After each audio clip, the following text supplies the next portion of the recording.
Copycat, The Show, Flat Pack, Sleepy Time, Double Babysitter, Onesies, Baby Race, and Fairy Tale are all mesmerizing and phenomenal episodes in their own right. But I think when it comes to boiling down the very foundation of Bluey and what makes it this astonishing show, in my opinion, no other episode does it better than Pass the Parcel. The episode opens with the younger kids at a birthday party and they're about to play Pass the Parcel. Pat is put in charge of the music and was gonna play it the proper way, but the other parents explain to him that they're not gonna do it that way. Instead of the old-fashioned way he grew up with just one prize in the middle, there's a gift in every layer so every kid is expected to win so they don't miss out.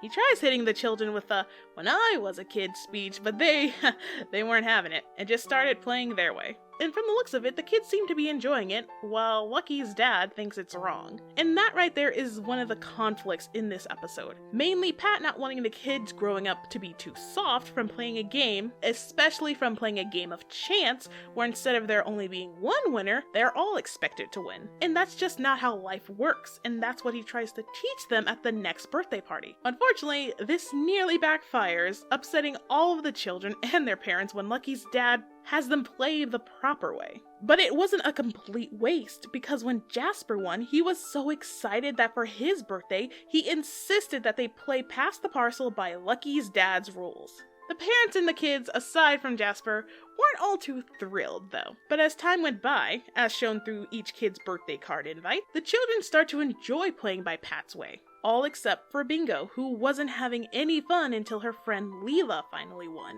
This made Bingo happy because her friend was happy, which also goes to show the importance of empathy in this show. Even though Bingo wasn't winning and came so close every time, she learned to not let it affect her. We get to see Bingo's emotional growth and maturity throughout this episode, from crying about it to accepting that's how it is, just like in real life. You're not always gonna win, but you can become a better loser in the process, like Bingo did. Even when she was given the choice to either play by the usual way or by Lucky's dad's rules, she chose the latter, further showcasing that she's not bothered by the possibilities of losing anymore. That's incredible, and even all the more satisfying when she finally wins and her victory was accompanied by a rock and roll ballad.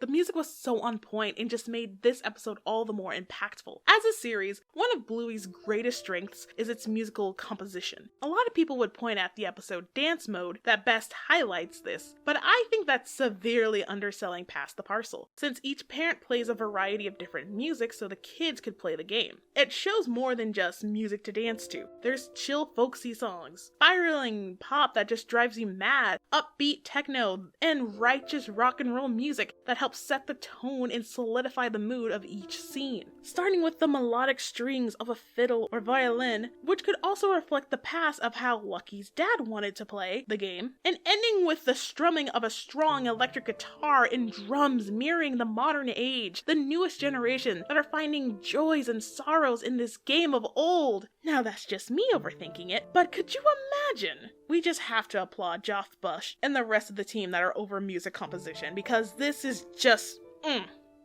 beautiful.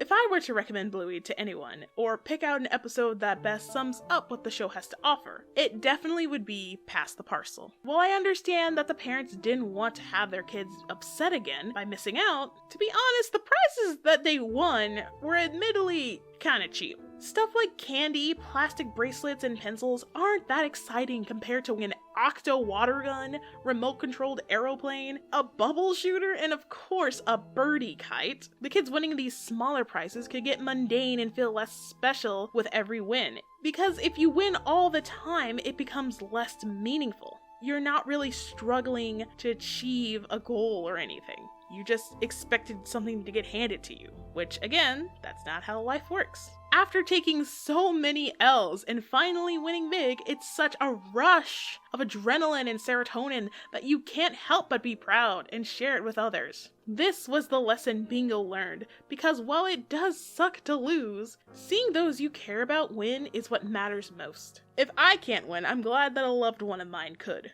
Bingo learning fair sportsmanship and essentially when to take the L was very satisfying. Seeing her go from crying to her parents to shrugging it off with a maybe next time that she learned from her mom. is something that I feel that not only can kids benefit from, but everyone can.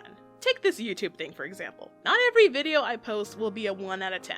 Hell, this one right here could be a flop and a 10 out of 10 for all I know. But I still post because I have a voice that I wish to share and hopefully inspire some people. I want to have these discussions on topics I feel get overlooked, and most importantly, I like hearing from all of you. My favorite part of posting, no joke, is actually reading and engaging with your guys' comments. Because you either add to the conversation, or in the least toxic way possible on the internet, disagree and explain why. So no matter how many disappointing L's I may take, I know that my W is just on the horizon, as is yours. And that W could be in the form of finally getting 1,000 followers on Twitter, or reaching over 10k subs on this channel. You just gotta take your wins when you can. Thanks for watching, subscribe, take care.